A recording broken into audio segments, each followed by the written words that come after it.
Person one loves person two. Guess what? Shenanigans ensue. Person one hates person two. Guess what? Still shenanigans ensue. Person one fake dates person two. Guess what? You guessed it. Shenanigans ensue. Co-host one reports to co-host two. The name of the show? Shenanigans ensue. Yeah. Hello, I'm Jasmine. And I'm Jane, and welcome to Shenanigans Ensue, A podcast where you're so vain, I bet you think this podcast's about you. Each episode, we'll watch a rom-com and discuss its merits as a member of the rom-com genre. We'll cover well-worn classics, hidden gems, and everything in between. We'll give you our unsolicited opinion on every trope, caper, and flim-flam the film used or maybe abused. And of course, the shenanigans! Yay, shenanigans! This episode, we'll be talking about a rom-com classic, How to Lose a Guy in 10 Days. And since this is our Valentine's Day episode, we decided we needed a little extra love, and so we have invited our very first ever guest. Yes. Joining us today. Welcome. It's totally a coincidence. Here's Andie. Our resident androgynous Andie. Hello. So happy to be here. This is such a wonderful little treat, little Valentine treat for me. So speaking of Valentine's Day, this is our Valentine's episode, and it drops the day after Valentine's Day. So how do all of us celebrate Valentine's Day? Oh boy. So I actually have a Valentine's Day tradition that I normally do. Mm-hmm. So for most of my Valentine's Day in my adult years, I'm usually single. So what I normally do is I will go out, get myself a nice bottle of wine, make myself a wonderful meal, usually shrimp scampi. Yes. Maybe have like a nice bath during the day. Oh, Love that. decadent. And then I normally watch the movie Ever After. Oh, fun. Because that's one of my favorite movies. But I don't know that that's necessarily considered a rom-com. I think it may be too depressing for a rom-com. Yeah. But I normally watch a rom-com for Valentine's Day, and it's wonderful. I just treat myself. Yes. Oh, I love it. That's amazing. I guess, I don't do things on Valentine's Day. And I think that's a product of working in restaurants for as long as I have. Mm-hmm. I don't love a forced prefix. That makes a lot of sense. Nobody puts baby in a corner. I want a full menu, thank you very much. So we wait until the day after or the weekend after, because it's always a crazy day anyway. Yeah. And I don't like getting rushed in and out. I like to take my time with the meal. Thank you. Take smaller bites. I've also never had a Valentine on Valentine's Day. And I don't think even if I had one, I'd be into a prefix restaurant thing or the teddy bears or the 12 dozen roses or whatever the case may be. But you do know I love a holiday. And I do love any excuse to bake some themed stuff. Yes. So if I'm involved in a show or an office or whatever it is that I'm busy with, you can best believe I will be making some themed holiday treats. Yes. So I guess we should let everyone know, we definitely asked Andie what she would want to do if she came onto the show. So if you were going to be a guest, what movie did you want to do? And then we already did that movie. And so, unfortunately, she didn't get to join us for You've Got Mail. Yeah. Oof. I would have had some things to say. Yeah. We'd actually just recorded the episode after we'd spoken to Andie about being on the show. And I said, I'm so sorry. We literally recorded that episode the day before. Literally. But if there's anything else that you want to talk about, you're more than welcome. And so Andie presented us with How to Lose a Guy in 10 Days. After we had already picked it as one of the duos, Yes. too. So that's why we're here. Yeah, I picked this movie because it's a fun ride. So many shenanigans. The shenanigans are built into the premise. Oh, yes. I love me some Matthew Mcconaughey. Mhm. I love me some Kathryn Hahn. Yes. And I have a soft spot for movies where the main character who's a woman, has my name, because I like growing up, I felt like there wasn't a whole lot of main characters who also had the name Andie, because it's such an androgynous name. There's a character in the Goonies, there's Pretty in Pink. And then I remember like when I was a teenager and this came out, I was like, oh my God, the main character's name is Andie. I'm dead. So it's just a fun ride. I think there's even a joke referenced in the movie. One of Benjamin's friends is like, Andie, and he's like, I.E. So there's a joke about it as well. There is. Oh, I am obsessed. I can't believe part of the reason for this pick is I bet you think this film is about you almost. Like... I mean, it's a fun ride. I remember watching this movie as a teenager, and I think I at one point had the gold dress that she wears. Yes. I had like a similar way. version. I think I like wore it to a homecoming or something like that. Iconic. Yes. Oh, that dress is stunning. Okay, and so we are going to ask all our guests this. Andie, could you please tell us some of your favorite and least favorite tropes in the rom-com genre? So not all of these tropes will apply like to this movie, but I think honestly my favorite trope of the rom-com genre is the third act love declaration. And it's usually like guy runs after the girl at the end and makes a big speech to get her back, usually in some inconvenient byway of transportation. Yep. Cue 90s rock song or 2000s pop punk song. Yes, 90s rock song. Yep. And we definitely have that in this movie. Including the impractical vehicle. Oh, yeah. Yeah, no, it's usually in some very inconvenient byway of transportation. An airport, in this case, a bridge. Lady, this is a bridge. Yeah. I'm like, yes, Cabby, you are correct. Great music choice with this one. Follow You Down, classic. It's a great little sequence and would piss off a lot of New Yorkers. I love me a love anthem, so kudos on the song choice. Yeah. Jasmine and I do love a on-the-nose soundtrack choice. Oh, yeah. So that's my favorite trope of the rom-com world. My least favorite trope is the manic pixie dream girl. Oh, yes, thank you. Yeah. Agreed. Yeah, I definitely don't like that. It just never makes sense. Well, not that it doesn't make sense. It's usually in service of the guy's story. Yeah. And like for his character development. And I feel like if you're going to be a rom-com, like you have two leads, you know? Yeah. You got to make sure that we're invested in both of their growths as human beings. Yeah. You know, which I actually think this movie does really well.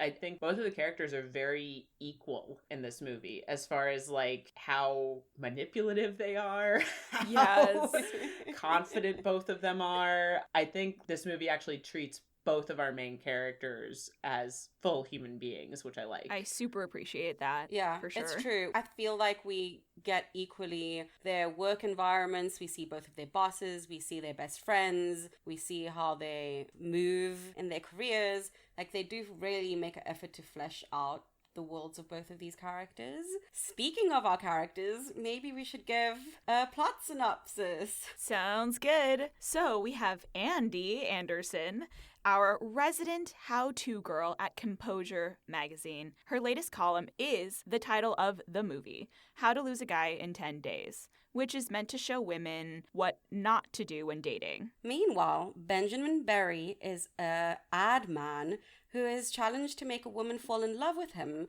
to prove he can handle an important client's account. They pick each other up at a bar and shenanigans ensue. Shenanigans. Yes, they do. Which, hold on, okay. Just, can we talk about, this is the first built-in shenanigan, okay? Their names. Their names. Andie Anderson. Yep. And Benjamin Barry. Yep. The alliteration is amazing. I love alliteration. If we're gonna go down that path, why isn't his name Benjamin Benson? Yep. Can we just go full tilt, please? Andie Anderson, Benjamin. Benson.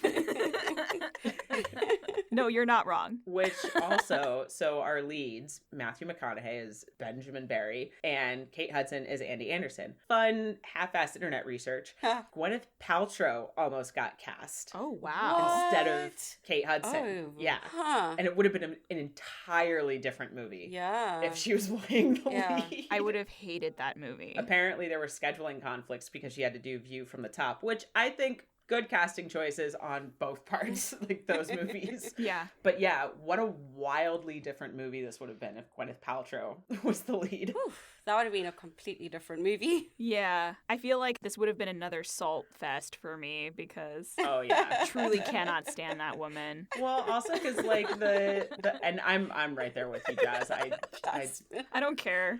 But I love the chemistry that Kate Hudson and Matthew McConaughey bring to this. Isn't They're it both so amazing? incredibly charming, Yeah. and their charm together works beautifully. Their chemistry is palpable. It is so good. Yes. That's why we've got them 2 episodes in a row. Yes. Yeah. Okay, so like to quickly go over the tropes, you've got dating for a bet, female leads working at a magazine, seeing the family and having a change of heart. One of the leads has never brought someone home. We've got the incredible best friends on both sides. Fantastic. There's a montage, a classic airport chase, but before they get to the airport. And we've got the grand romantic gesture of writing a public piece as an apology. Also, there's a dog. Krull.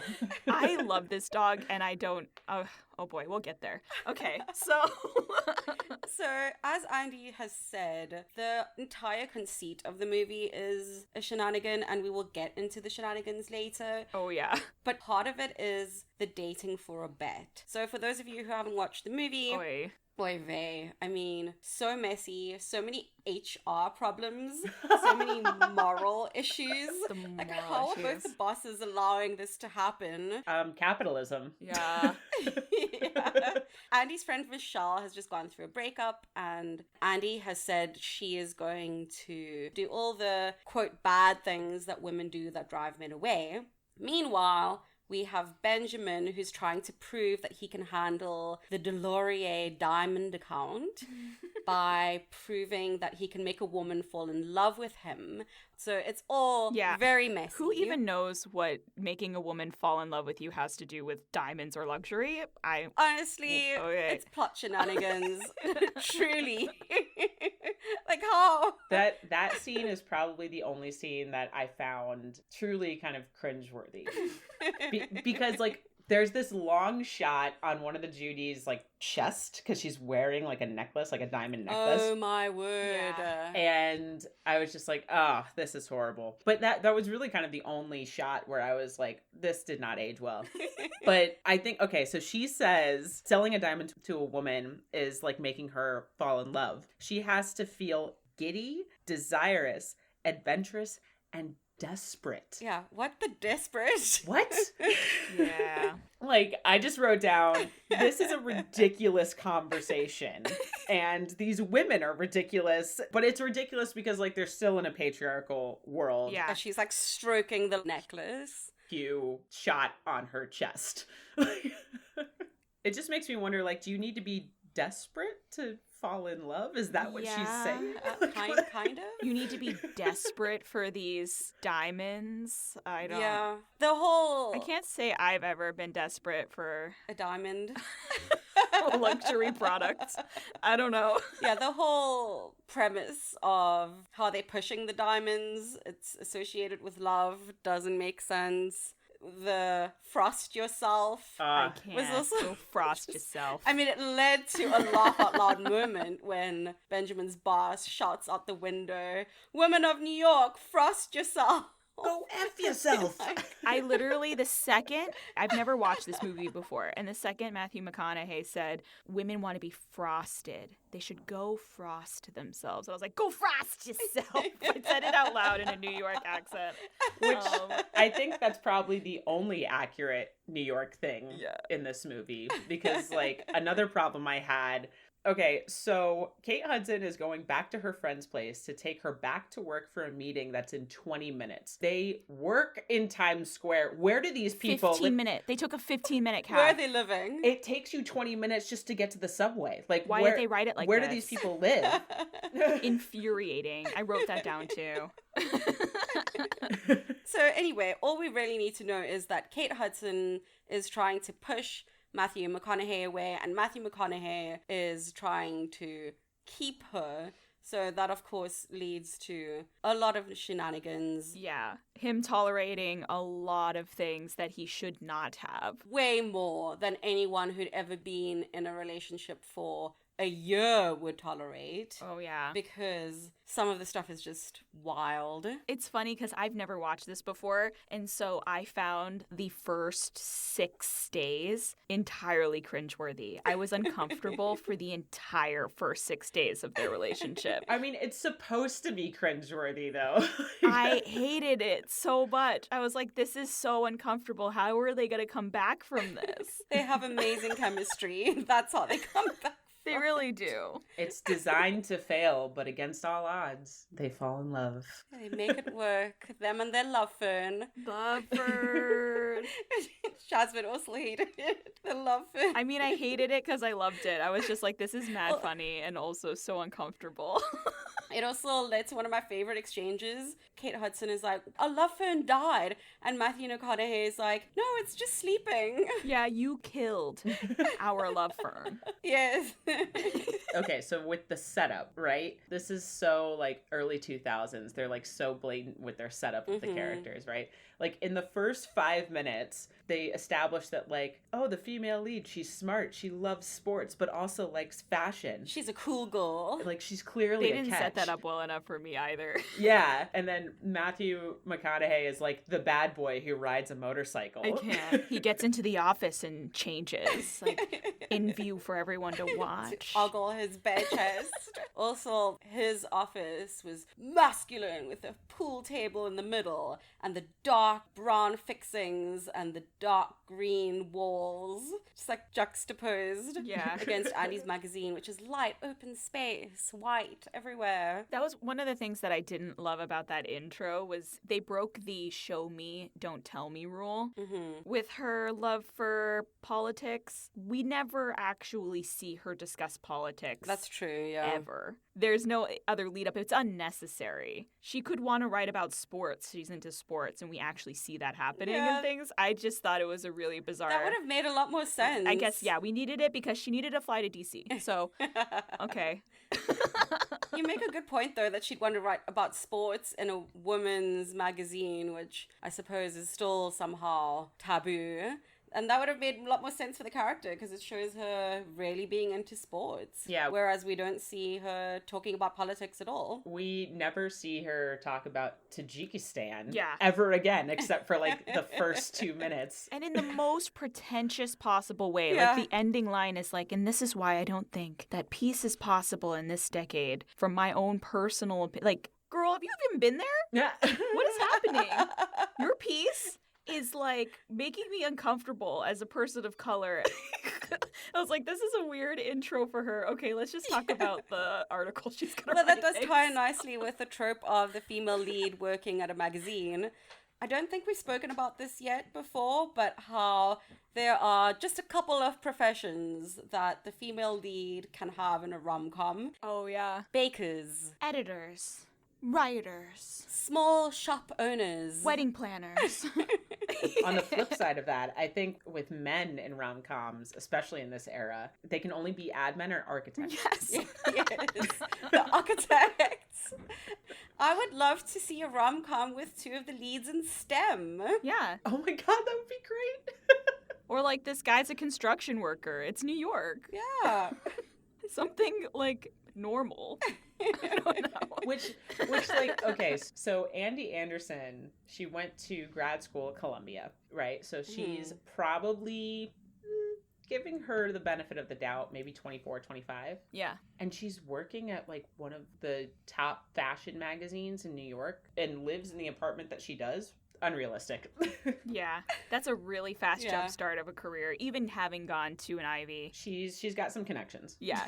Yeah, I mean, we don't hear anything about her family, so maybe one of her parents owns Composure. Who knows?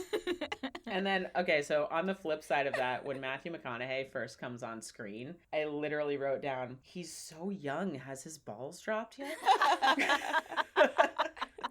But he also looks like he's never aged. So. Right, both are true. Two things can be true at the same time. He went from being that age to then just going straight Silver Fox, I guess. Like, I don't know what the deal is. There was no transitionary period. We are in the year 2003 in this movie, and so this movie is 20 years old. Oh, Jesus. Oof. Don't say that. That hurts me. Thank you. Sorry. I do think, though, that this movie is like kind of at the end of the golden age of rom-coms. Yeah. I think around the mid-2000s, we see a shift. Yeah. Into, I guess, more realistic or more, I don't know, not so much like soft focus and Soft focus. Although it has a comeback, it's making a comeback. yeah. Oh, it is. Yeah. I think around 2006 we move into the Judd Apatow era of rom-coms, which is like Oh, we end up with like very bro-y, knocked up. very Yeah. raunchy, The breakup. You right. very schlubby guys. And so I think we shift into that. And I think rom-coms are starting to make a bit of a comeback back to like early 2000-esque. Back into deep shenanigans. Yeah. Deep shenanigan territory. Montages.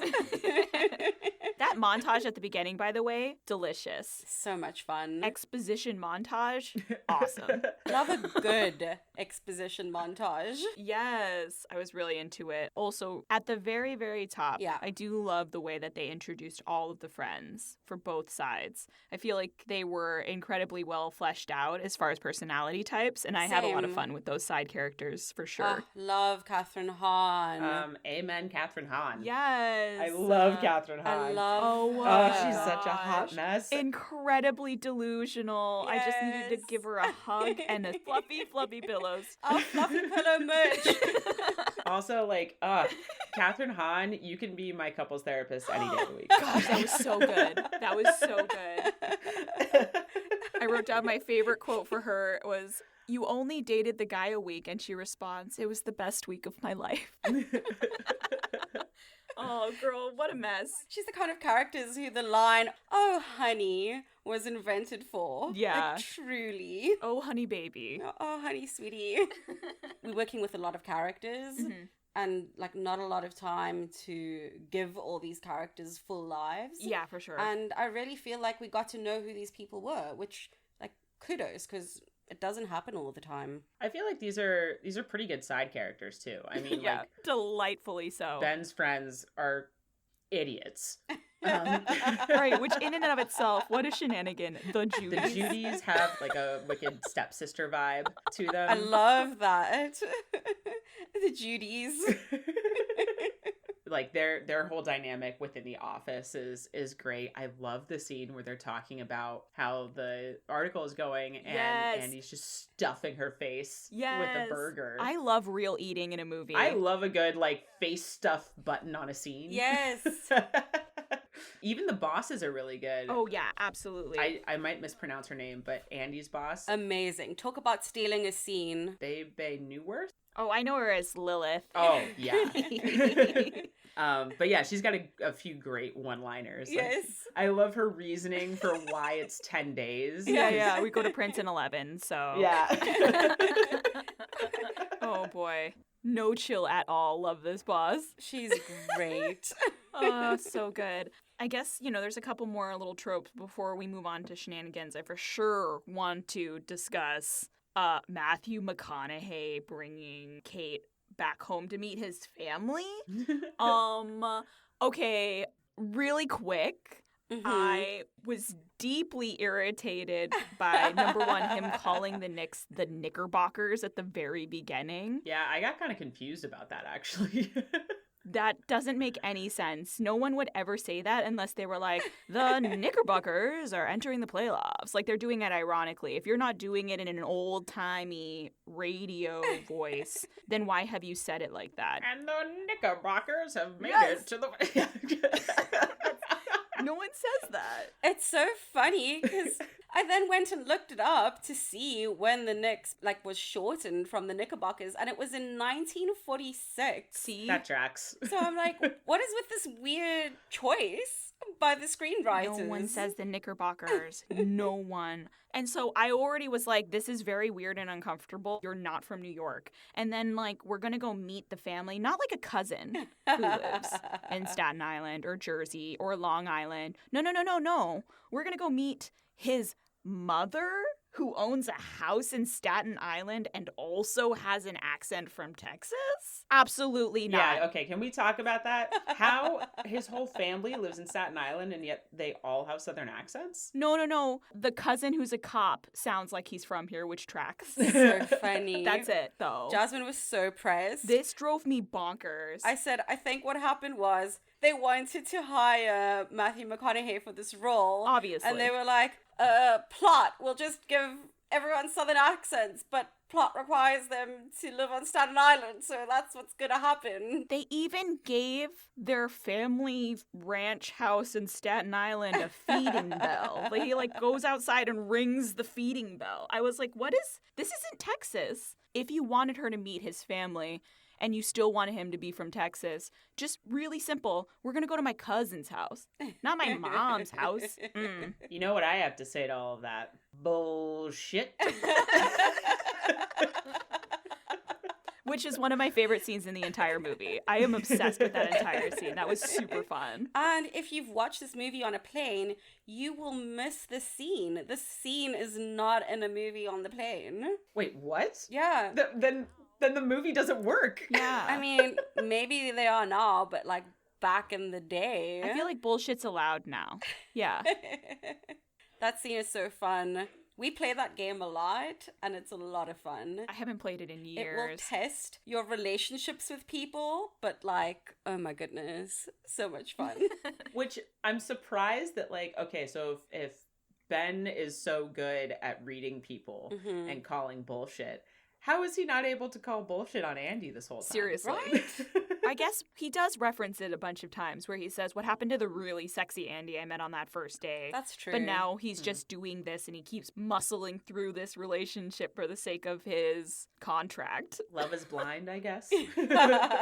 He's probably not using all his faculties of deduction because he's just so focused on winning the bet. Yeah. So maybe he's letting a lot more things slide. But you are right, Jasmine. He does call it out a couple of times. I also do like that on Andie's side, she's starting to be like, what is with this guy? Yeah. Why is he not getting rid of me? What is up with this? Like, I do like that she does that. Which, okay, so this might, like, help me segue into a point I wanted to make. I actually think that this movie does a really good job of pointing out the things that women actually do that are, like, messed up in relationships or in, like, trying to bag a guy, you know? Like, the baby talk and, like, doing the photo album of, like, what they would look like if they're married and, like, have kids and, like, moving in all of her shit and gate crashing poker night. Like, that's sadly, like, a lot of women in their 20s when they're, like, figuring shit out do that. Insecurity plays. Yeah, insecurity plays. And on the flip side of that, like, Matthew McConaughey's character does a lot of the shit that men think that women want. Oh, yeah. Oh, yes. Absolutely. Him being on the motorcycle and thinking he's hot shit, Oh, and my her just word. being like, ugh, I don't want to get on this motorcycle at the beginning. She did not want to get on that bike. That was so funny. And then he takes her to get really messy seafood. I thought that was a super bizarre place to take someone to eat. It's a weird first date. Very weird. Right? Like, okay. they have a one-word ping-pong conversation at the bar, and then he takes her to go get lobster. Yeah. Yeah. And then I think it's funny. I was proven wrong because I remembered it incorrectly. But so they have lobster on their first date, and then he cooks lamb for her, and she says that she doesn't eat meat. And I thought that she just said she was a vegetarian, and I was like, wait, but you just had lobster. Right. I was also wondering about that. And they do it right after she's been whole facing a giant hamburger. Yes. And then they show her at that restaurant also, like, eating a burrito, I think it was. Oh, yeah, at the vegan restaurant. That's funny. Yes, when she's in the back watching the game and Yeah. just, like, chowing down on, I think it's a burrito. Something like that. And then out front, she just has a bowl of plain barley dead. It's so... Which, okay, so like the lamb meal and at the vegan restaurant have 2 fake sobs from her. I counted. I was like, how many fake sobs are we going to watch in this movie? And there are 4. Oh, where are the other 2? Tell us. I'm trying to remember. I love that you were tracking. Oh, yeah, I started tracking them. Oh, God, what was it? Obsessed. Thank you, Andie. Absolutely. These are the critical pieces of information we're missing when we're recording by ourselves. Yes, this is why we need a guest.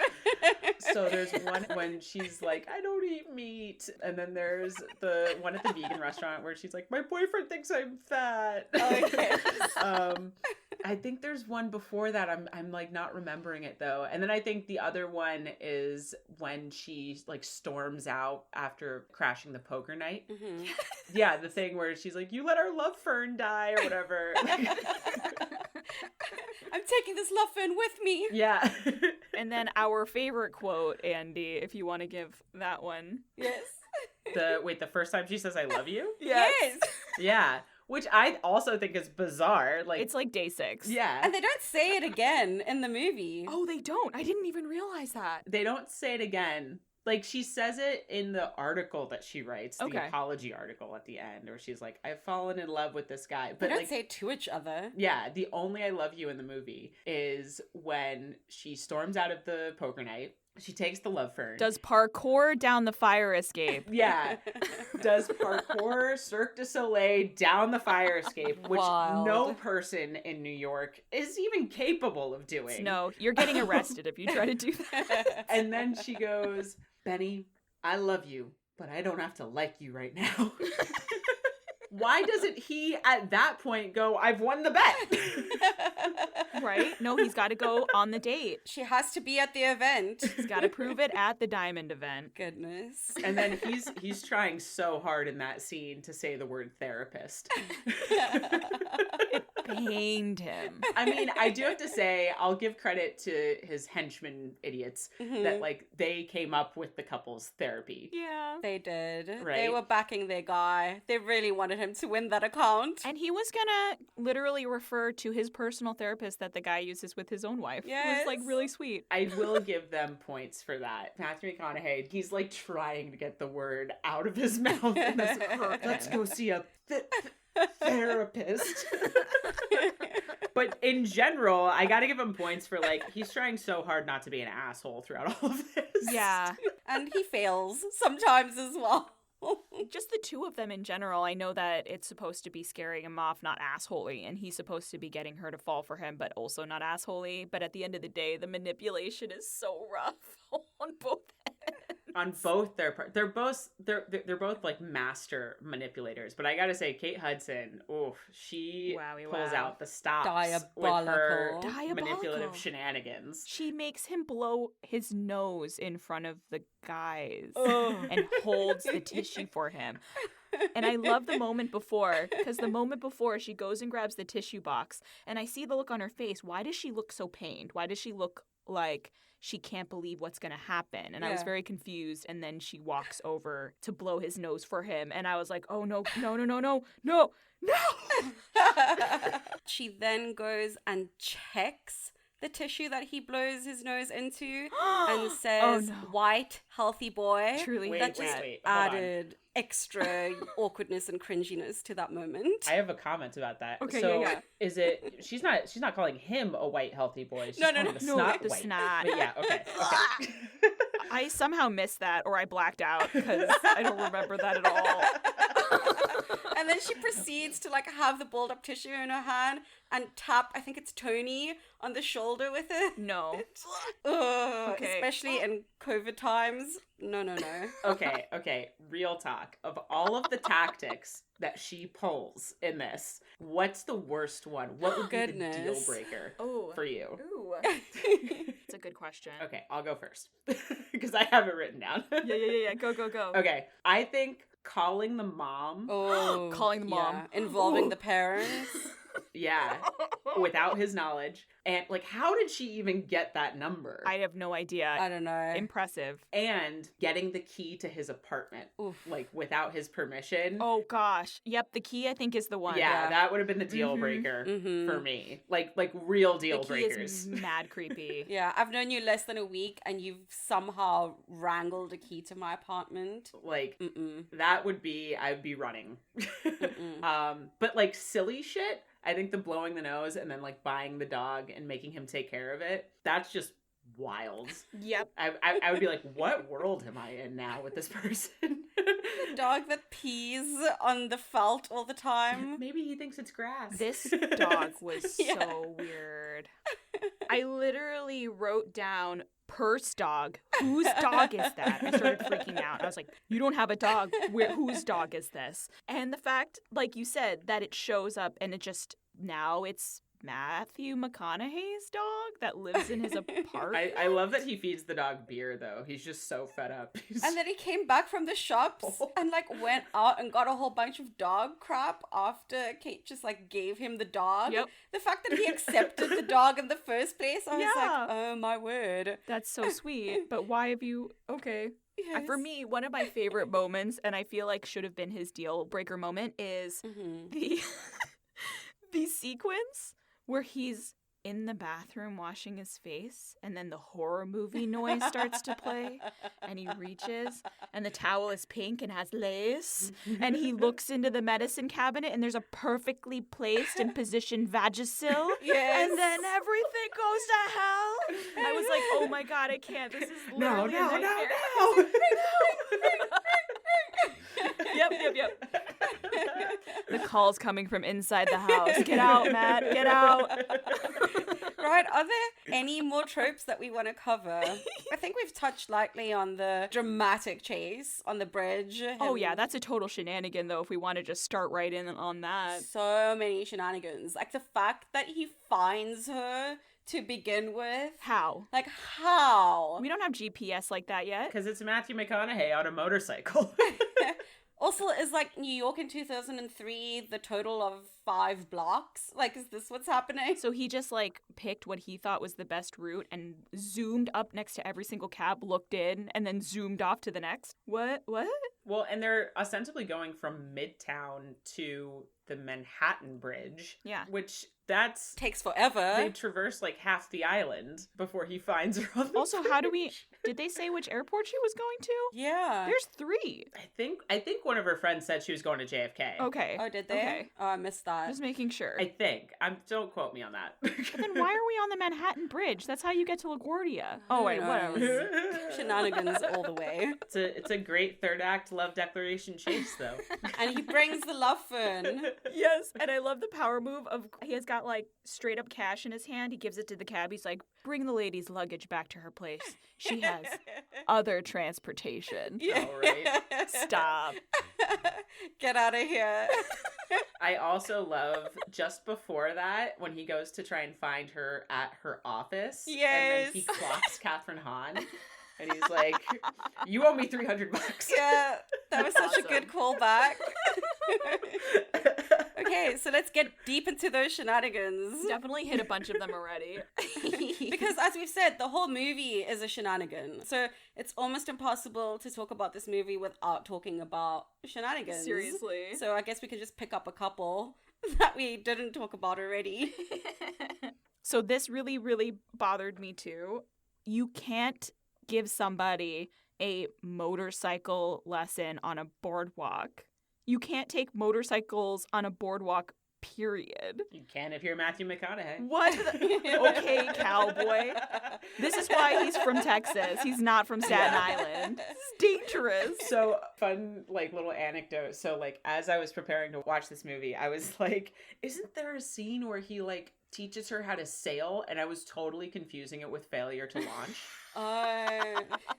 And then I looked up the movie posters for both of them. They're pretty much the They're exact the same poster. Yeah. 100%. Yeah. Because I was going to submit that it should be a trope that Matthew McConaughey teaches women how to sail. Or just teaches them anything. Matthew McConaughey does teach people how to do things. Yes, Yeah. yes, he does, which is a trope that we actually missed. So good catch. Someone teaching someone how to do something. Every movie is just Matthew McConaughey kind of falling over and women propping him up. That's just... So yes, this entire movie is just shenanigan after shenanigan after shenanigan. Absolutely. I think when we really get into the shenanigans is the Knicks game. Oh no, this hurt me so bad. Which, like, I will say, it is masterful when she starts the flip of going from cool girl to annoying girl. Yep. With the Diet Coke Yeah. thing. She paces it out so well. She does. The way she asks is so nice. Yeah. To start with, Maddie, I'm thirsty. And we have the whole shenanigans with the guy not understanding what he wants. Taking too long. Yes. You know, for 20 cents more, you can get a jumbo.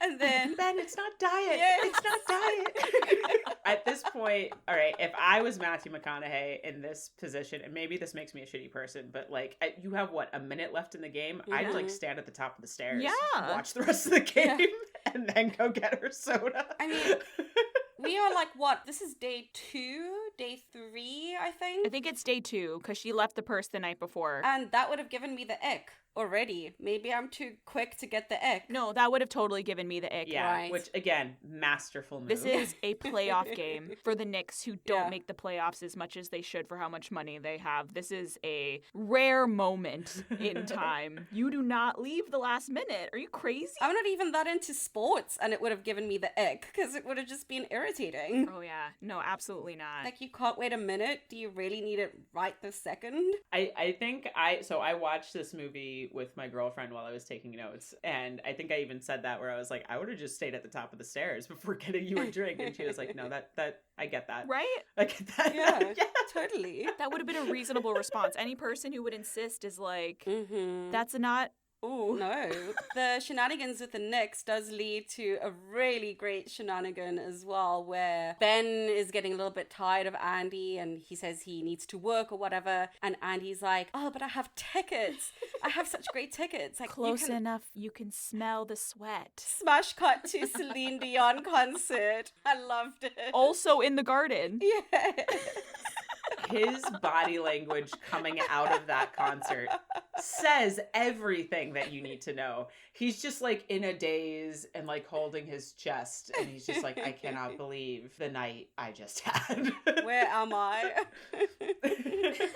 And then we have the You're So Vain sequence, the beginning part, and then And the the callback. And everyone who's been listening knows my soul left my entire body Yep. in the callback with the public duet. Oh boy. To the point where I've watched this movie many times, and in subsequent rewatches of this movie, I skip over that section because I can't handle it.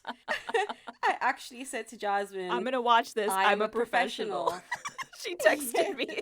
I will watch this scene. Which, okay, so this, like, oh my god, this party, there's so much shit going on, which it should. It's the third act climax, right? Yeah. Okay, so you got the Judys having, like, wicked stepsister vibes. Yeah. And then... The Delowers. Oh god, the Delowers.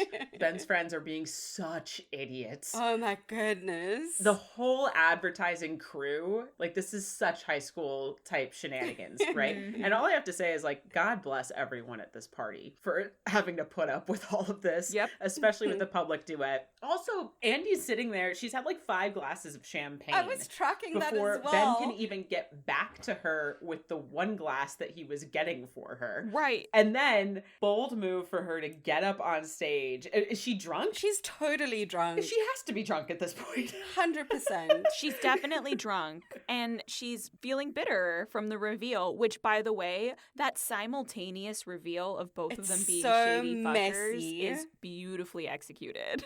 Yeah, although I will say it takes Lana so long to figure out that he's the guy. She's smarter than that. Yeah. Okay. But we need it. It's so delicious. The moment that he says, I need to get back to that beautiful woman in yellow over there, it should have clicked for her already. Yeah. Oh my gosh. And then she should have stopped talking to him right then. God bless everyone at that party, though. And especially the piano player. Oh. Yes. Oh my goodness. Wild. Can you imagine being a guest at that party? Not just a guest, an award-winning Broadway composer. And Benjamin's just like, just work with me, man, okay? This isn't one of my songs. They do some great, like, on-the-spot rewrites of the lyrics, though. They The do. rewrite was incredible. Rhyming and everything. And also, can I just say that Mrs. DeLauer is literally the kind of energy I want to be when I'm older. I'm trying to be that woman in New York City at that age with this weird-ass headpiece, overly excited during this whole messy shenanigan. So funny. She was enjoying the song. When they finally cut to when they're filming the Diamond commercial and she's in the oh my god, I forgot that was in there, and I just wrote down, like, this is the cheesiest, worst Diamond commercial that I have ever seen. These people are bad at their jobs. Yeah, Benjamin can't do his job. He should Yeah. never have gotten this. This is terrible. Also, he's not even the one who came up with Frost Yourself. Andie did. Yep, So, like, clearly this guy sucks at his job. the worst. But the working title for this movie must have been bullshit. Bullshit. So good. Oh, there's so many shenanigans in this movie, so I'm sure we've missed some. So please let us know some of your favorite ones that we've missed. Ooh, before we totally move on, Yeah. we should just quickly mention the two beautiful moments of soft focus. Soft focus. It was a soft focus. Nick's tickets. Soft focus Nick's tickets. And soft focus on the bridge. They're kissing. Soft focus. Soft focus. Bridge kissing. I love soft focus. So funny. Jasmine got so excited. She texted me and she was like, is that a Nick's ticket soft focus? I did. I feel like there was some soft focus moments when they're in the bathroom too at his parents' house. Oh, totally. Like, and it's like steaming and shit. Which, like, how Steam did they soft get their clothes focus. off like that? There's no way that anyone gets their clothes off that smoothly. No way. I mean, I guess maybe if you're Matthew McConaughey and Kate Hudson. He's well versed at taking his clothes off. Yes. But the first moment that they're going to be intimate and the first sexual encounter they're actually having is in his mother's bathroom. I was thinking about that as well. No. Your mom is downstairs. Your entire family. including your cop cousin. I can't. So, oh gosh. Okay, so yeah, so many other shenanigans, but I feel like we've barely scraped the surface. yeah. But we'll move on Yes. to the fun fab fail. Andie, as our special guest, would you like to go first on your personal opinion of fun fab fail? Yeah. Surely.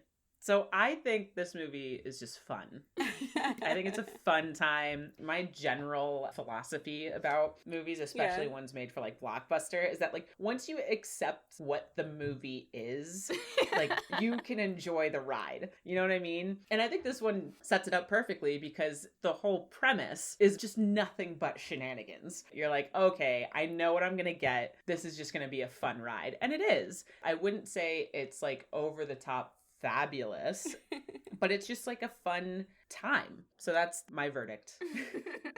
Yeah, so I guess I've waffled a little bit on my opinion, I think. I feel like I want to give it a fine just because I don't think I would seek this movie out to watch again. There are tons and tons of fun moments, and I think once we get towards the end where everyone has to face the consequences of this really bizarre, awful thing that they've done to one another, it feels like at least that's satisfactory enough that we shouldn't be manipulating people and their emotions like that for a week straight.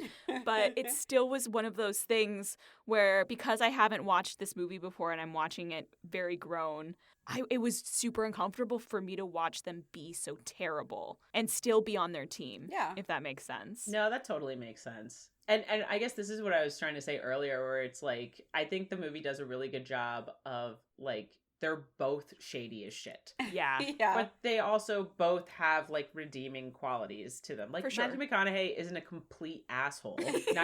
Neither is Kate Hudson. No, they both have career goals, which is why they're doing this thing. Yeah. I think what makes it bizarre is that like at the end they live happily ever after, but it's all based How? on lies that they don't actually know each other. How could they possibly recover from all of the deceit? That was my big thing too. They're breaking up in a year, I'm calling it. Yeah, for me, it was bordering on fun, but I think I was just too uncomfortable for the first half. That's fair. Like, we've had this conversation about, so 13 going on 30 was our first fab, but it's a movie that Jasmine and I are both super familiar with. Mm-hmm. And so I said, there's no way to know, because there's no way to erase our memories and rewatch this movie. I don't know if we were coming to that movie fresh as adults, if we would have been too creeped out with the whole 13-year-old girl in a grown woman's body. Yeah. To like give that movie a fab. It may have remained in a fun. So that's totally fair. What about you, Jane? What are your thoughts? So this movie is definitely a fun for me. It is one of the movies I watch for comfort, except for that one scene that I skip over. I think like the chemistry between Matthew McConaughey and Kate Hudson is just so delightful to watch unfold. There are some issues in terms of just how they treat each other, but like I'm definitely rewatching this movie. I'll have fun rewatching this movie. And so for me, it's actually on the high end of fun. Like for me, around the same as what we ended up saying for Castle for Christmas. Like I really like this movie. Well, there you have it. Yeah. So I guess that brings us to our favorite moment. Yes. Andie, would you like the honors? Oh, am I doing the countdown? Oh, do you want to say the segment? Oh, yeah. Sorry, I was getting ahead of myself here. Okay. Okay, so we're doing the Give Me the Cheese, Please. Give me the cheese! Yay! Our very silly segment, which is the whole premise of why we started this in the first place, because Yes. rom-coms are cheesy. And cheese is great. So this is the part where all three of us have individually decided what kind of cheese this movie would be. Yes.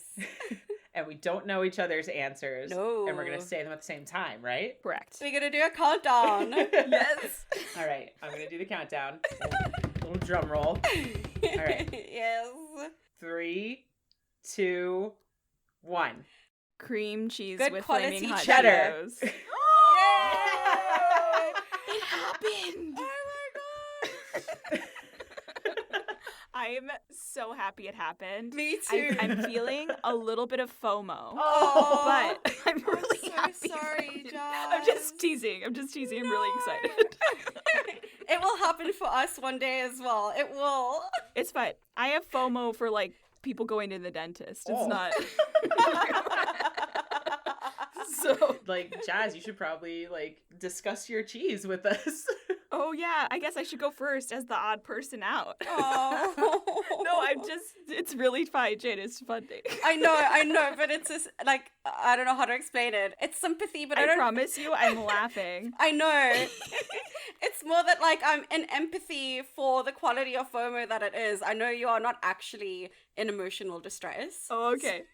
Yeah, it's fine. It's Okay, fine. good. It's fine. Okay, perfect. So in case my pick got drowned out by the sounds of double cheddar, it is cream cheese with Ah. flaming hot Cheetos. Ooh, interesting. So it's mostly about the cream cheese, right? You know, cream cheese is, in my opinion, something that's best in moderation. It's something you can stuff into things, like a popper. Something you put on a bagel, a classically New York item, for example. But have you ever had a bagel with too much cream cheese? yes, it's not pleasant. Yeah, so you know when you take like a big old bite of that bagel and you're like there chewing and the cream cheese is everywhere in your mouth and you're like, oh my god, is this going to be forever?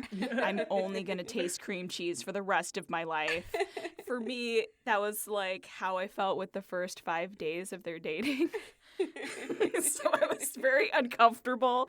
I can't What's happening? And then it got really fun. And then also, I found out that apparently people will like take crunched up Flaming Hot Cheetos and like mix it with cream cheese, like you're making like a lox spread, Oh, what? and then put it in a sandwich. Like Oh, my people love word. Flaming Hot Cheetos and cream cheese together, which is like an unlikely combo, which is how I feel about Matthew McConaughey trying to be a New Yorker.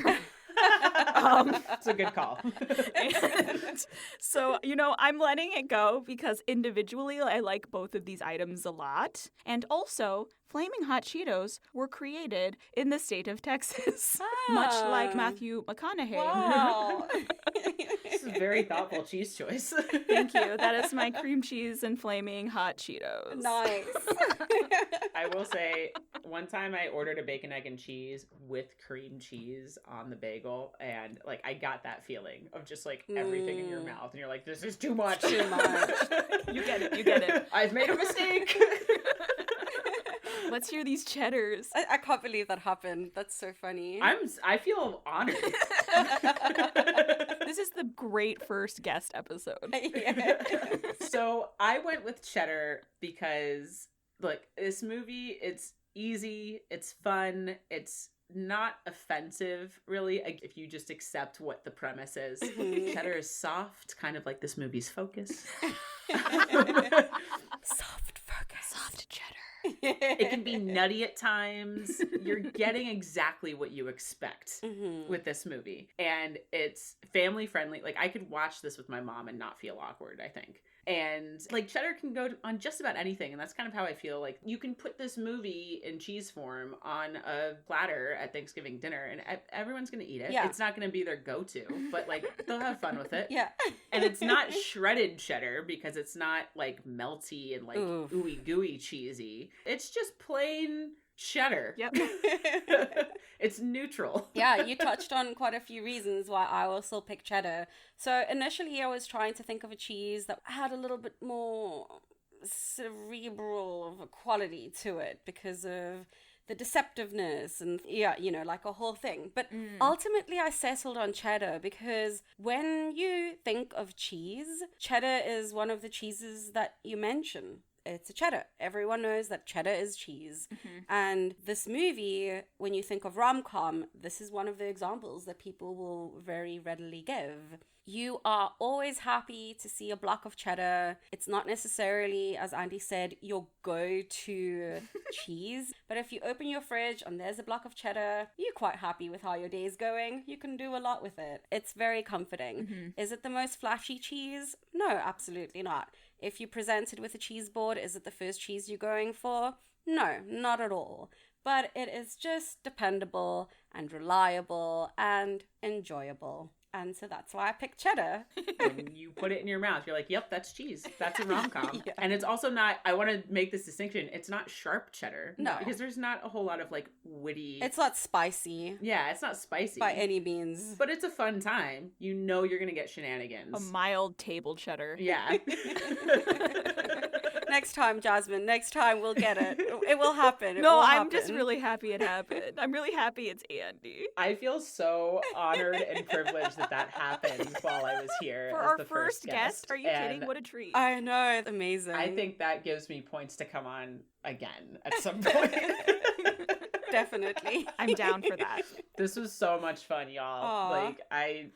Thank you. It was great. Thank you for joining us.